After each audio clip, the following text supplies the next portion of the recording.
हमारे channel Hussain daily shorts पर हम आपको सुनाते हैं ऐसी कहानियां जो दिल को छू जाती हैं। तो अगर आपने अभी तक हमारे चैनल को सब्सक्राइब नहीं किया है तो जरूर कर लीजिए। शुरू करते हैं आज की कहानी। एक गांव की खामोश गलियों में एक इंसान ने जिन्न से प्यार कर लिया और फिर इंतजार उसकी किस्मत बन गया। गांव का नाम था बिजोरीपुर। हरियाली से घिरा एक छोटी सी नदी के किनारे बसा हुआ, जहां समय जैसे ठहर सा जाता था। वहां की मिट्टी में जैसे कुछ खास था जो हर इंसान के दिल को मुलायम बना देता। उसी गांव की थी रंभा, एक सीधी सादी गहरे काले बालों वाली लड़की जो हर सुबह तालाब से पानी भर लाती और हर शाम अपने घर के सामने तुलसी के पौधे के पास दीप जलाती। उसकी आंखों में कुछ ऐसा था जो पहली नजर में ही किसी को भी थाम ले। पर रंभा की सबसे खास बात थी उसकी बातें। वह अक्सर अकेले में किसी से बोलती थी, तुलसी के पास, नदी के किनारे, आम के पेड़ तले। गांव वाले कहते पगली है, लेकिन रंभा जानती थी वह अकेली नहीं है। एक रात जब चांद पूरा था और गांव चुपचाप सो रहा था, रंभा फिर आम के उस पेड़ के नीचे बैठी थी। उसकी आंखों में इंतजार था। तभी एक हल्की हवा चली और उसके सामने एक छाया उभरी, न तो डरावनी न ही रहस्यमयी, बस जैसे कोई बहुत पुराना परिचित।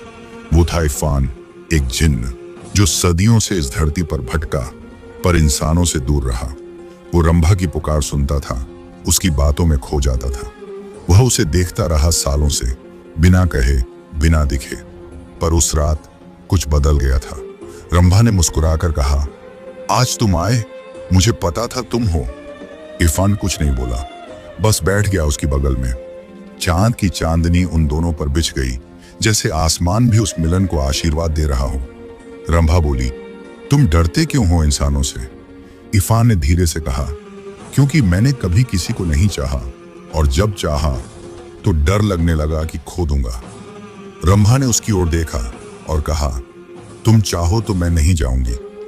रंभा ने अपना सिर हल्के से इरफान की ओर मोड़ा और मुस्कुराकर पूछा, क्या तुम्हें बारिश पसंद है? इरफान ने आसमान की ओर देखा। बादल धीमे धीमे जमा हो रहे थे।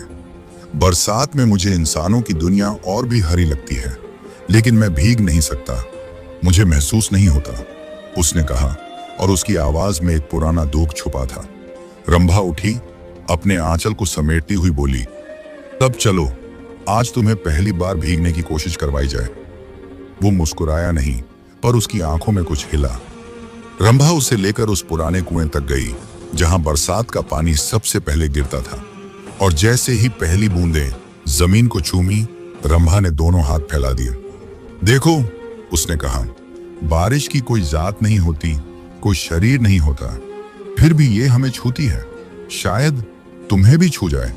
इरफान ने अपनी हथेली ऊपर की और एक बूंद उसके हाथ से फिसलती हुई जमीन में समा गई। वो एक पल रुका, जैसे उसे कुछ महसूस हुआ हो।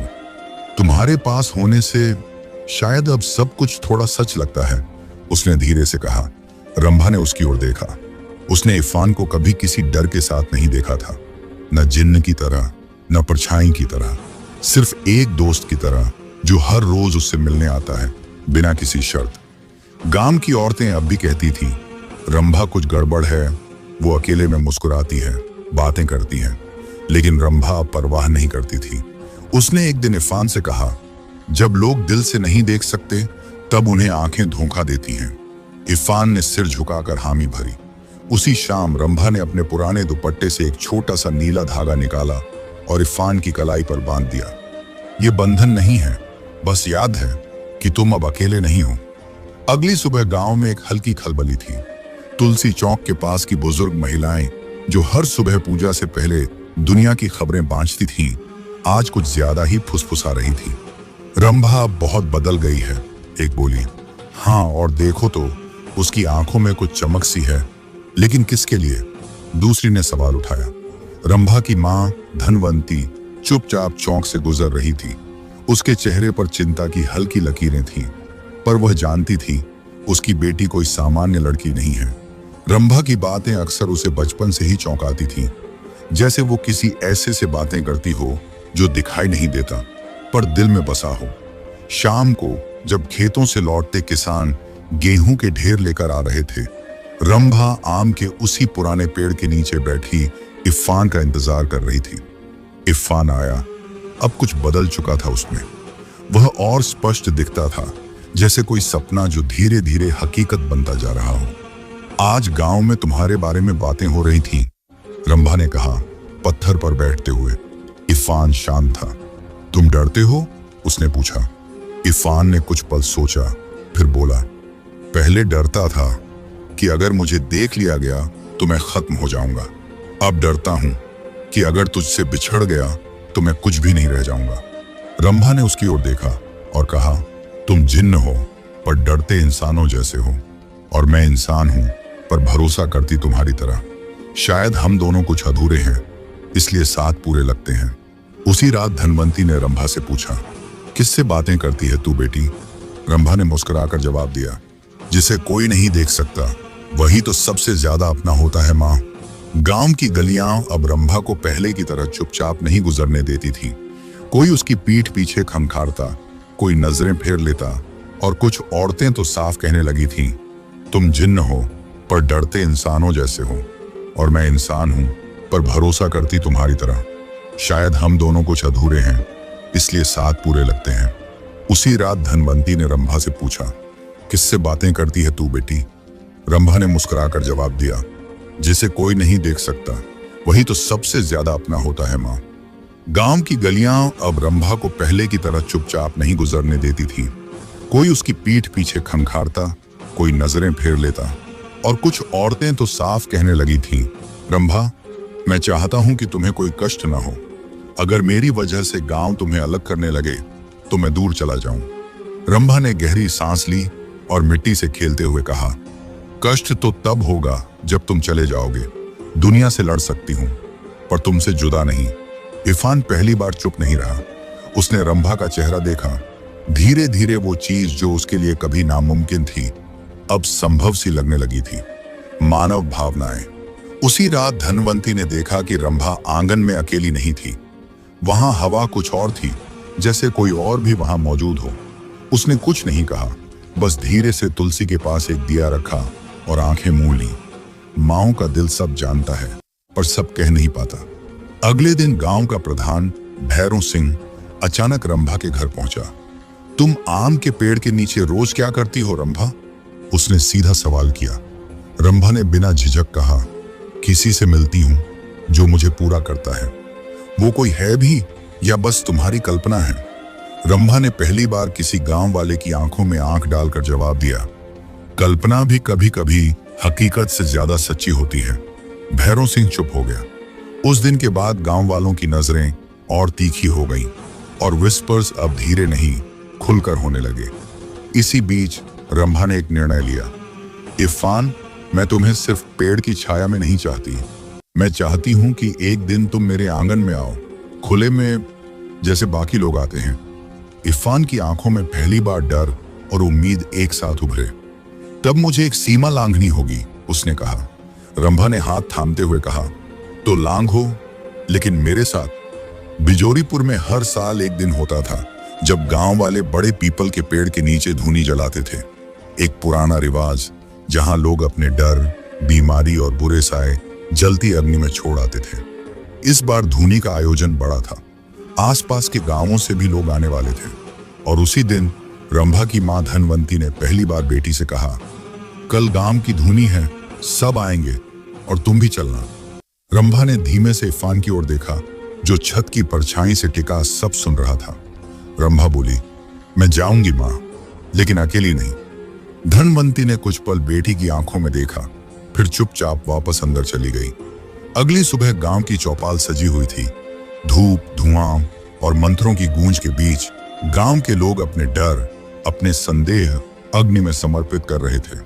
रंभा सफेद कपड़े पहने, सिर पर आंचल डाले चुपचाप खड़ी थी। उसके हाथ में वही नीला धागा था और उसकी बगल में, जैसे हवा कुछ भारी सी थी, इरफान वहीं था।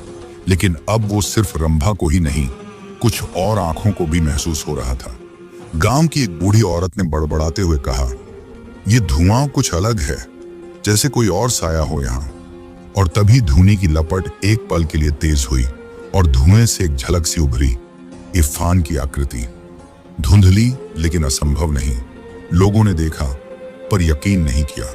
कुछ पीछे हटे, कुछ कानाफूसी करने लगे। रंभा वहीं खड़ी रही, जैसे वो इस पल की तैयारी पहले से कर चुकी हो। ये जो है वो मेरा डर नहीं, ये मेरा सहारा है, उसने ऊंची आवाज में कहा। एक क्षण के लिए सन्नाटा छा गया। धूनी की अग्नि शांत हो रही थी, पर गांव की हवा अब गर्म थी, जैसे किसी सच्चाई को पहली बार जोर से बोला गया हो। इरफान अब भी दिखता नहीं था, पर उसकी उपस्थिति पहली बार गांव ने महसूस की थी, शब्दों से नहीं, रंभा की आंखों से। उसी रात इरफान ने कहा, मैं तैयार हूं अब इस दुनिया की रेखाओं से बाहर निकलने के लिए, लेकिन तुम्हारे साथ। रंभा ने बस एक बात कही, अब तुम्हें मेरी दुनिया में आना होगा, जैसे मैं तुम्हारी में आई थी, बिना छुपे। धूनी के दिन के बाद गांव की हवा बदल गई थी। जहां पहले रंभा बस फुसफुसाहटों में थी, अब वो सीधे तानों में आ गई थी। जिसने जिन्न से दोस्ती की हो, वो क्या औरत कहलाए। ये पगली अब गांव की बहू बेटियों को बिगाड़ेगी। रंभा हर रोज खेत के रास्ते जाती और हर बार कोई ना कोई बच्चा उंगली से इशारा करता, वो देखो जिन्न वाली दीदी। धनवंती अब घर में कम बोलती थी, बस तुलसी के पास बैठे बैठे अपने ही आंचल को मरोड़ती रहती। एक शाम जब रंभा आम के पेड़ के नीचे पहुंची, इरफान पहले से वहां था, लेकिन आज उसकी आंखों में कुछ बुझा हुआ था। तुम थक गए हो? रंभा ने पूछा। हाँ, इरफान ने कहा, कभी कभी सोचता हूं कि मैं वाकई हूं भी या नहीं। ये लोग मुझे देख नहीं सकते, समझ नहीं सकते, और अब तुम्हें भी उनसे तोड़ रहे हैं। रंभा ने उसके कंधे पर हाथ रखा। मैं सब हार सकती हूँ, माँ की बात, गांव की मान, नाम, पर तुम्हें नहीं। इरफान चुप रहा। अचानक रंभा को पीछे से किसी के जोर से पुकारने की आवाज आई। वो धनवंती थी, भागती हुई, थकी हुई, डरी हुई। रंभा, चल घर, अभी चल। भैरों सिंह और बाकी लोग पंचायत बुला रहे हैं। वो कह रहे हैं तुझ पर कोई बुरी छाया है। रंभा ने माँ की आंखों में डर देखा। वो डर उस माँ का था जो अपनी बेटी को दुनिया के क्रूर फैसलों से नहीं बचा पा रही थी। इरफान ने धीमे से कहा, मैं अब तुम्हारे लिए वजह नहीं बन सकता रंभा। शायद मुझे लौट जाना चाहिए, वहां जहां मेरा वजूद किसी को ना खले। रंभा की आंखें भर आईं। क्या तुम वाकई चले जाओगे? अगर रुकने से तुम्हें टूटना पड़े तो हाँ। फिर एक पल बाद उसने कहा, लेकिन मेरा हिस्सा तुम्हारे पास रहेगा, जैसे वो नीला धागा, जैसे वो पहली बारिश। रंभा ने इरफान की ओर बढ़ते हुए कहा, अगर तुम चले जाओगे तो मेरे पास कोई आवाज नहीं बचेगी, और इंसान जब भीतर से चुप हो जाए तो मर ही जाता है। इरफान उसकी ओर बढ़ा, जैसे कोई सपना किसी दरवाजे को आखिरी बार देख रहा हो। लेकिन उस रात रंभा अकेले लौट आई। आंचल भीग गया था, पर बारिश से नहीं, आंसुओं से। अगले कुछ दिन गांव में गहरे सन्नाटे में लुढ़कते रहे। रंभा के पास आने वाली नजरें पहले से और सख्त हो गई थीं। रंभा को कोई देखे ना देखे, पर हम तो देख रहे हैं। उसके साथ क्या हो रहा है, यही तो असल सवाल है। गांव की औरतें अब रंभा से नहीं, बल्कि उसके नाम से डरने लगी। एक अजीब सी अव्यक्त घृणा थी जो शब्दों से ज्यादा आंखों में चुभती थी। रंभा ने पहले से कहीं ज्यादा संकोच करना शुरू कर दिया था।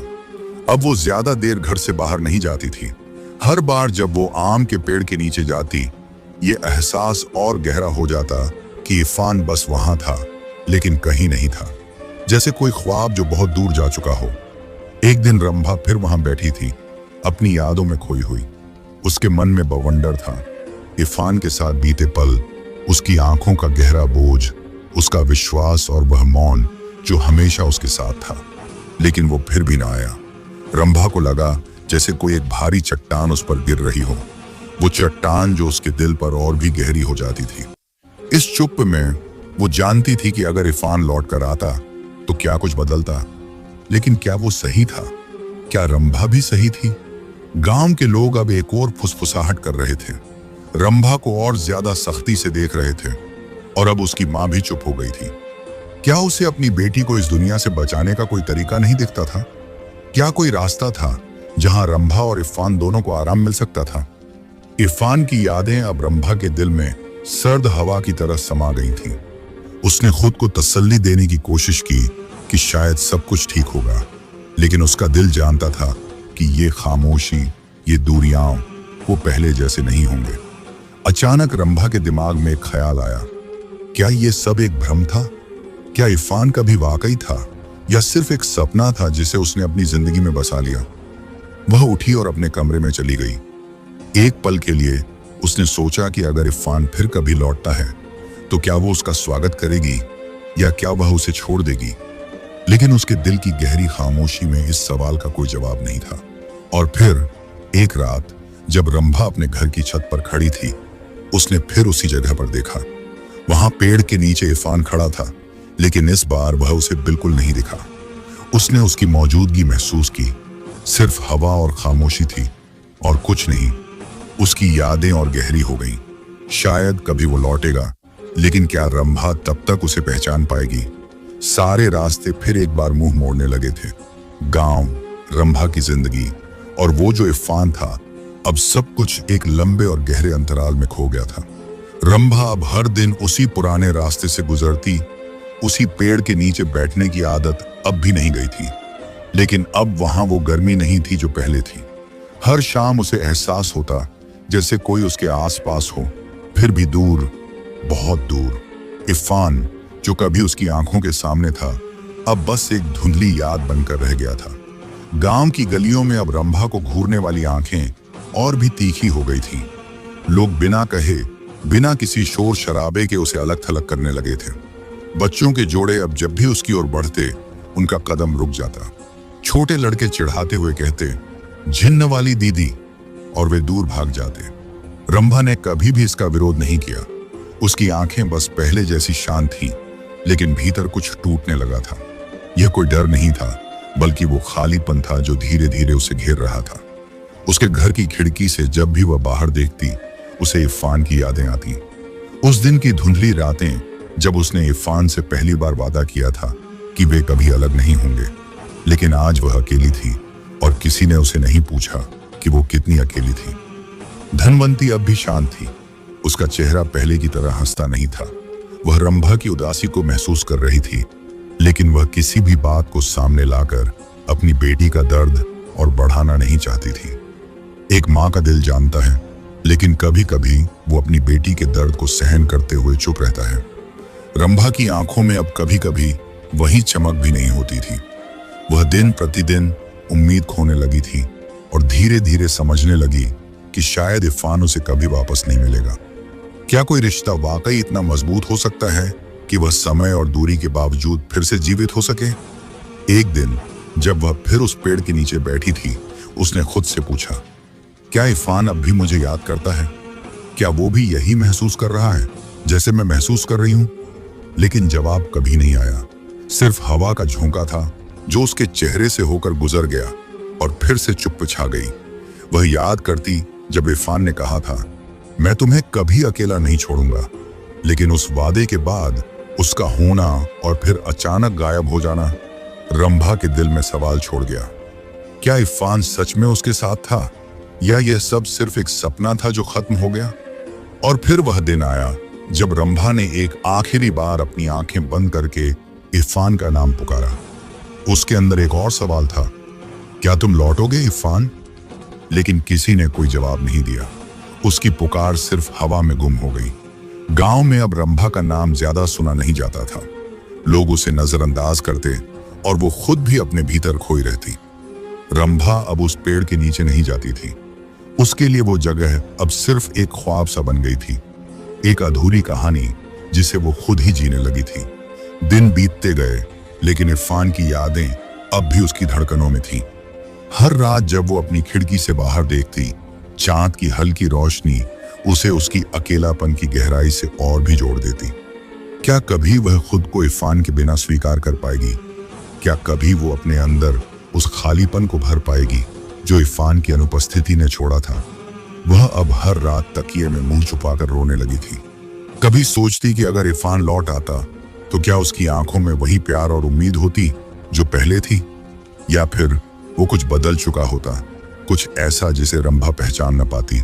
एक दिन जब रंभा गांव के बाहर जा रही थी, उसने देखा कि गांव के पास के तालाब में कुछ लोग खड़े थे। एक बूढ़ी औरत जो पहले रंभा से बहुत बातें किया करती थी, अब उसे घूरते हुए बोली, तुम्हारे साथ वो कौन था? कोई अदृश्य साया था या फिर बस तुम्हारी कल्पना थी? रंभा का दिल अचानक जोर से धड़कने लगा।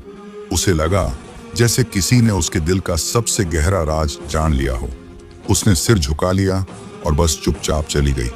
वो जानती थी कि लोग अब भी उसे और इरफान को एक ख्वाब ही मानते थे, एक ख्वाब जो कभी सच था और अब कभी नहीं लौटेगा। घर लौटते समय रंभा को वही गहरी खामोशी महसूस हुई। उसका दिल अब और भी खाली हो गया था, जैसे किसी ने उसकी आवाज छीन ली हो। घर में मां भी बैठी थी, लेकिन आज उसकी आंखों में वही डर था जो पहले कभी रंभा ने महसूस किया था। वह जानती थी कि उसका बेटा, जो कभी लौटने का वादा कर चुका था, अब कहीं खो चुका था। रंभा ने धीरे से पूछा, मां, क्या तुम भी मुझे और इरफान को सिर्फ एक ख्वाब मानती हो? धनवंती ने सिर झुका लिया और फिर उसने रंभा की आंखों में देखा। कभी कभी ख्वाब ही हमारी हकीकत बन जाते हैं। लेकिन रंभा को यह सच बहुत गहरा लग रहा था। उसने अब खुद से यह सवाल करना शुरू किया, क्या मुझे इरफान की यादों को अपने भीतर छिपाना चाहिए? क्या मुझे उसे भूलना चाहिए, या क्या ये यादें ही मेरी जिंदगी का हिस्सा बन जाएंगी? वो जानती थी कि अपने अंदर का खोया हुआ इरफान कभी नहीं पा सकेगी। उसकी सारी उम्मीदें अब उस धुंधली रात की तरह थीं जो कभी पूरी नहीं होती। रंभा के दिल में वो सवाल अब हर वक्त गूंज रहे थे, क्या कभी इरफान लौटेगा? और अगर लौटेगा तो क्या वह उसे पहचान पाएगी? वह फिर से उसी पेड़ के पास आ खड़ी हुई। अब वह पेड़ बहुत बड़ा और मजबूत लग रहा था। उसका कच्चा तना, जो कभी छोटा था, अब ऊंचा हो चुका था।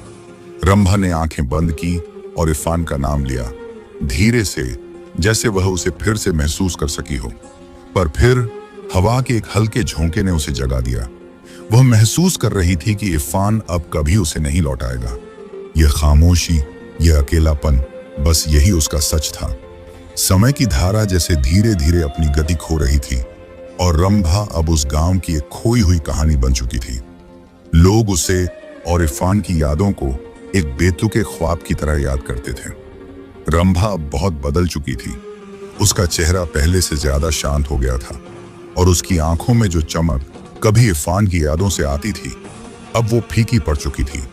गांव के रास्तों पर अब उसे कोई नहीं घूरता था और अब वह अकेली चलती थी, जैसे किसी की तलाश में नहीं, बल्कि अपने आप से मिलने के लिए। धनवंती एक दिन रंभा के पास आई और उसकी आंखों में वो वही दर्द था जो उसने कभी महसूस किया था। उसने रंभा का हाथ पकड़ते हुए कहा, तू अब तक उस अधूरे रिश्ते में बंधी रही है, लेकिन क्या तू जानती है कि तेरे पास अपनी पूरी जिंदगी है? तेरे लिए जीवन अभी खत्म नहीं हुआ है।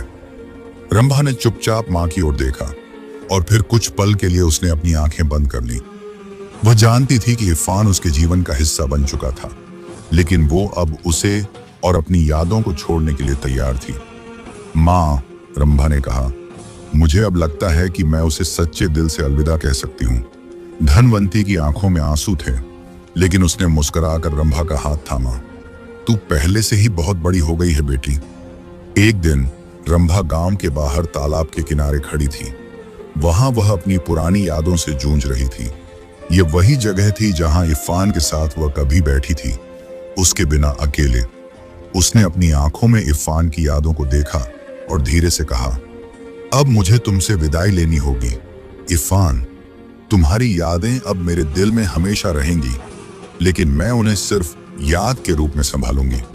उसने अपनी आंखें बंद की और वह धुंधली रात, जब इरफान की मौजूदगी उसके आसपास थी, उसकी जिंदगी का सबसे प्यारा ख्वाब बन गई। वह समझ चुकी थी कि कभी भी सब कुछ नहीं रुकता। समय चलता रहता है और हमें अपनी जिंदगी को जीने का रास्ता ढूंढना पड़ता है। रंभा ने धीरे धीरे उस जगह को छोड़ दिया और गांव की ओर लौट आई। इरफान की यादें अब भी उसके साथ थीं, लेकिन वह खुद को और अपनी जिंदगी को आगे बढ़ाने के लिए तैयार थी। उसकी आंखों में अब एक नई उम्मीद थी, वो उम्मीद जो खुद से शुरू होती थी। और उस दिन के बाद रंभा ने जान लिया कि जीवन को जितना हो सके पूरी तरह जीना चाहिए। इरफान के बिना भी वह अपनी जिंदगी को गहरे प्यार और समझ के साथ जी सकती थी। अगर ये कहानी आपके दिल को छू गई हो तो इसे दूसरों तक भी जरूर पहुंचाइए। अगर आपने अब तक हमारे चैनल हुसैन डेली शॉर्ट्स को सब्सक्राइब नहीं किया है तो अभी कर लीजिए, क्योंकि आपकी एक सब्सक्रिप्शन हमारी हर अगली कहानी तक आपको पहुंचाती रहेगी। फिर मिलते हैं अगली कहानी में एक नई सोच के साथ, एक नई रोशनी के साथ। तब तक खुदा हाफिज, दुआओं।